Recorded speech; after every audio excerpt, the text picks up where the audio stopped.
dear students, welcome back to my class. In the series of learning programming in C, in the previous video we have seen how to pass array elements to a function with call by value method. In today's video, we will see how to pass array elements to a function using call by reference method. So call by reference means address. So how to pass the address of array elements to a function individually. Again we will see this individual method itself but using call by reference.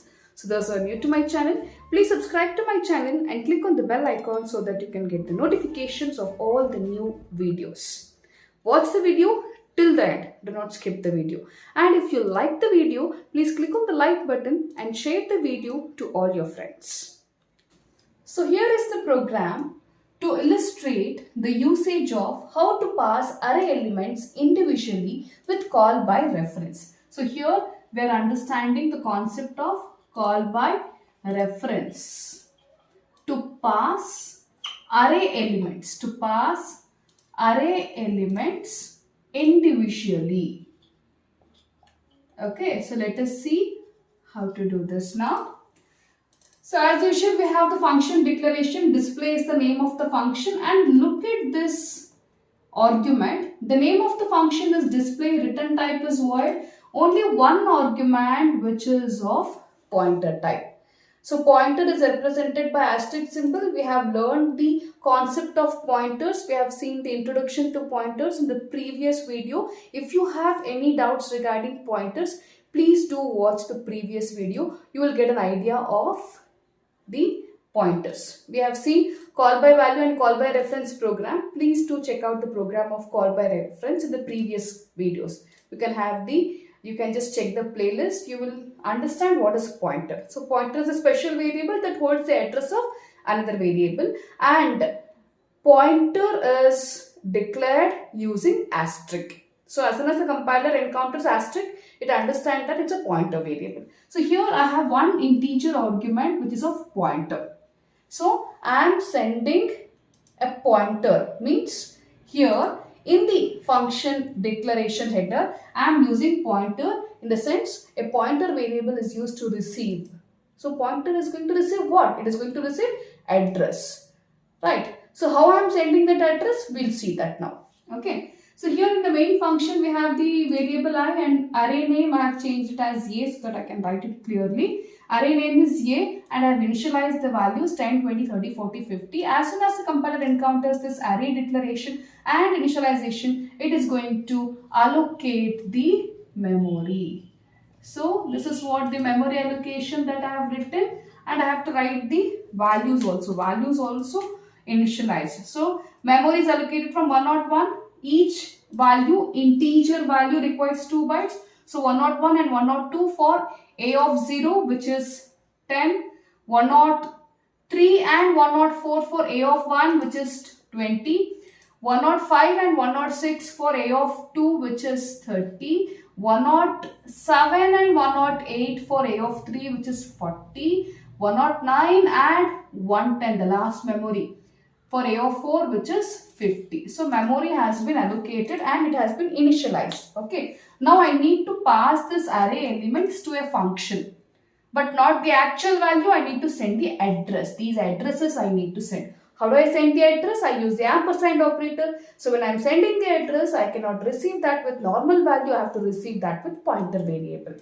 Okay. So normal variable cannot receive the address. Normal variable can store only normal values, but pointer variable can store address. So what I do here, so it has been initialized, this part is done. Loop starts, I equal to 0, I less than 5, condition true, execute this immediate statement, call the function display with this value. This is what the actual argument I am sending, and that actual argument I am sending the address of A of I. What is I? It is 0.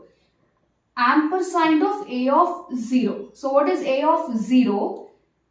Address. I am not just saying A of I. I am sending ampersand of a of I. Ampersand means address. What is the address of a of I? I means 0. What is the address of a of 0? It is 101. So I need to pass 101.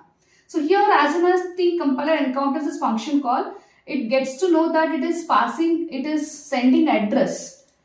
I am passing address. So when I am sending the address, I have to receive that with pointer. So here I have the pointer variable, which is the formal argument. I have the formal argument, that is n, which is pointer variable. N is a pointer variable that is receiving that address. Right. So n is pointing to this location 101. Right. Then get inside this subfunction. I say print that integer stored in asterisk n. Asterisk represents value at that location. So this pointer variable n in the function definition header tells the compiler that it's a pointer variable receiving the address. Now I'll get inside the function block. Then I say asterisk n, means n is 101. Value at that location 101 is 10. So in my output screen, what I'm going to get? I'm going to get 10. So this portion done. Again the control back to this place. I gets increased. I becomes 1. Now I need to send the address of a of 1. What is the address of a of 1? It is 103. Now I am sending 103. Receive that with n again. So n is getting overwritten with new address, which is 103. Now n is pointing to 103. Get inside. Print an integer that is stored at the location pointed to by the pointer variable n. Asterisk represents value at the location. This you should remember. Okay. So asterisk represents value at the location. Value at the location n. What is n? 103. What is the value at this location 103? It is 20. Again get back. So I need to get back. What is the value I? It has been increased to 2. I becomes 2. Then again send the address of a of 2. What is the address of a of 2? It is 105. So I am sending 105. Again receive that with n. Now n is pointing to 105.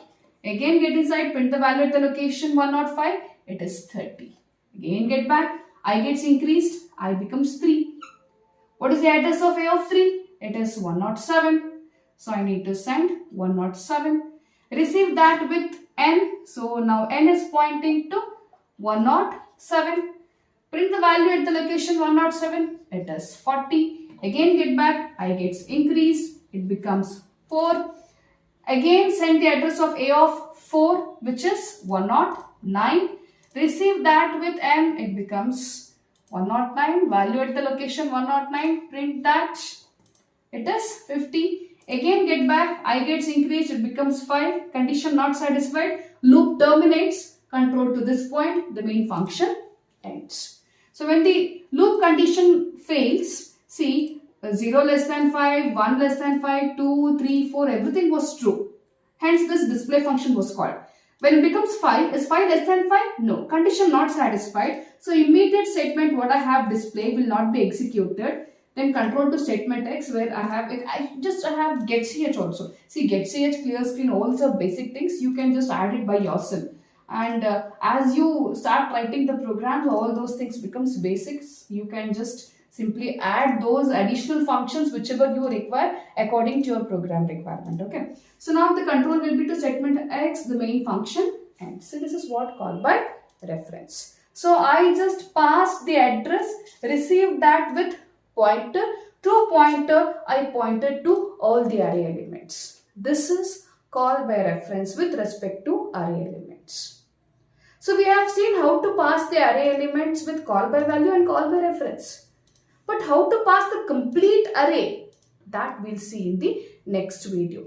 Well, we'll see the execution of this and we will see how this program is going to run.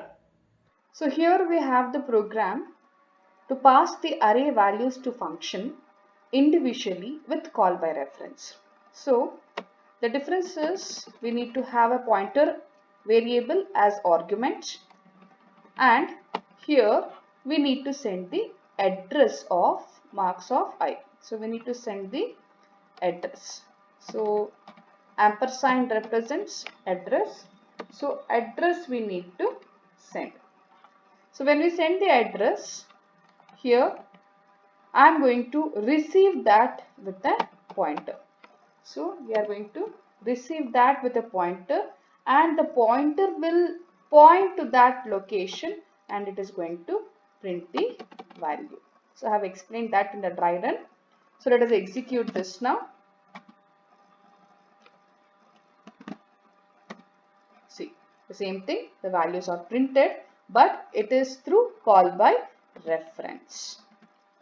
So this is what with the program that is passing array elements to function with call by reference. How to pass the complete array to function, that we'll see in the next video. So stay tuned to my channel. Till then, see you. Take care. Bye-bye.